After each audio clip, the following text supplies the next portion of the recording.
Before I answer this question, please let me encourage you to do 3 things. Subscribe to our channel, like us on social media, and consider joining us as a supporter at patreon.com.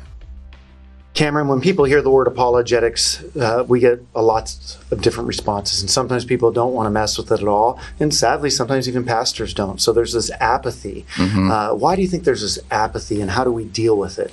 Yeah, it's tough because I, for one, and I don't think I'm alone here, would rather deal with antagonism than apathy. It's easier if somebody's kind of yelling in your face, I think you're wrong, or how dare you, religion's poisonous. It's easier to have that than it is to have, well, that's fine for you, but I just don't care. Then you're kind of at an impasse. Yeah. I think probably because there's such a sense in America that Christianity has kind of been there, done that, bought the t-shirt, and we know what the t-shirt says. It says Jesus saves. A lot of this has lost kind of meaning.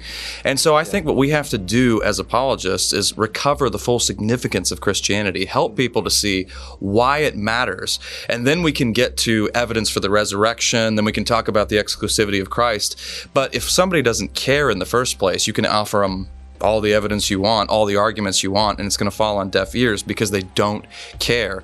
And I find that one of the ways to do this quite well, actually, is if you pay attention to pop culture. No, you don't have to watch every TV show, but oftentimes, many of the shows, they're confronting some of the key issues of what it means to be human, how we find meaning in life, and people will talk your ear off about that stuff. And that can often be a really beautiful kind of Trojan horse, if you will, to lead into some of those bigger conversations. And so I think that's a good way of kind of dealing with apathy and moving past that initial impasse. Yeah, we have a responsibility to be aware of what's going on in the culture so that we can, build those bridges too. Thanks, Cameron. Of course.